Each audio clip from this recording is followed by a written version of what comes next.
अस्सलाम वालेकुम 26 न्यूज़ के साथ मैं हूं और जावेद। नजर डालते हैं आज की हेडलाइंस पर। वज़ीर आज़म शहबाज शरीफ ने कहा FBR इस्लाहात से टैक्स कलेक्शन में इजाफा काबिले इत्मीनान है। फेडरल बोर्ड ऑफ रेवेन्यू में मुजवजा इस्लाहात पर हफ्तावार जायजा इजलास से खिताब करते हुए वज़ीर आज़म ने कहा कि इस्लाहाती इक़दामात की मुकम्मल हिमायत और तहफ़्फ़ुज़ करूंगा। इस्लाहात की राह में सुर्ख फीते और इदारा जाती रुकावटें खत्म करेंगे। शहबाज शरीफ ने कहा कि इंकलाबी इस्लाहात की यकसा मौसर नफाज को यकीनी बनाया जाए। कस्टम क्लियरेंस के इस्लाहाती एजेंडे में टेक्नोलॉजी से वक्त की बचत होती है। वफाक और सूबे बाहमी हम आहंगी और मरबूत हिकमत अमली से काम करें। इनका कहना था कि टैक्स कलेक्शन के तनासब में इजाफे के लिए हिकमत अमली बनाएं। फेडरल बोर्ड ऑफ रेवेन्यू और कस्टम क्लियरेंस के इस्लाहाती निज़ाम से इस्तेदाद कार को बढ़ाएं।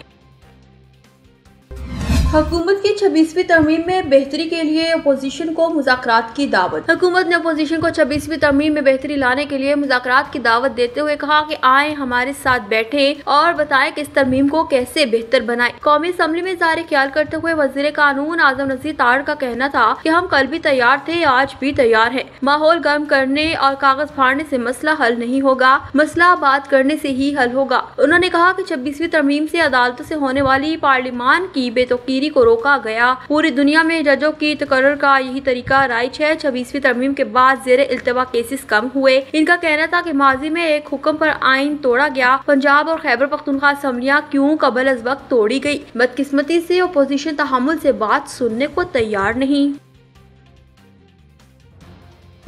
वज़ीर ख़ारजा इसहाक डार का कहना है कि भारत श्रीनगर में दिल्ली से हुकूमत चलाना चाहता है। वज़ीर ख़ारजा इसहाक डार ने कहा मकबूजा कश्मीर में गैर कश्मीरियों के जमीन खरीदने के लिए दरवाजे खोले गए। भारत श्रीनगर में दिल्ली से हुकूमत चलाना चाहता है। इस्लामाबाद में तकरीब से खिताब करते हुए इसहाक डार ने कहा भारत ने गैर कानूनी इक़दामात के लिए कश्मीरी रहनुमाओं को जेल में रखा। भारतीय हुकूमत मौजूदा हक़ाइक़ से कैसे नजरें चुरा सकती है। भारत कश्मीर के मुस्तक़बिल का फैसला नहीं कर सकता। कश्मीर जबर के माहौल में है। कश्मीरियों की जायदादें जब्त की जा रही हैं। इसहाक डार ने कहा भारत सलामती कौंसिल की करारदादों से इंकार कैसे कर सकता है। कश्मीर में इंसदादी दहशतगर्दी के कवानीन को तोड़ा जा रहा है। भारतीय हुकूमत मौजूदा हक़ाइक़ से कैसे नजरें चुरा सकती है। भारत कश्मीर के मुस्तक़बिल का फैसला नहीं कर सकता। कश्मीरी जबर के माहौल में है। कश्मीरियों की जायदादें जब्त की जा रही हैं। उन्होंने कहा कि पाकिस्तानी और कश्मीरियों के रिश्ते सदियों पुराने हैं। भारत गैर कानूनी फैसला कश्मीर पर लागू नहीं कर सकता। कश्मीर पर पाकिस्तान की तमाम सियासी जमातें मुत्तफिक हैं। पाकिस्तान सिफारती इमदाद तब तक जारी रखेगा जब तक मसला कश्मीर हल नहीं होता।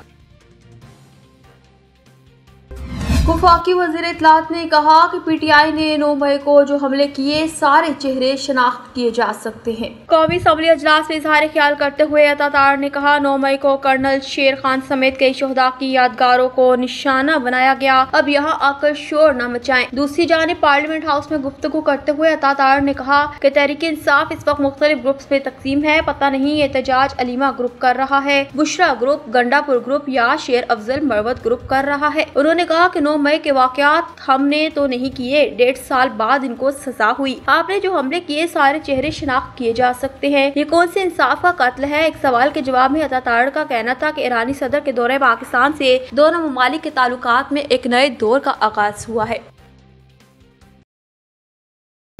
न्यूज़ स्टूडियो से फिलहाल तक के लिए इतना ही। मजीद खबरों और अपडेट्स के लिए देखते रहिए 26 न्यूज़।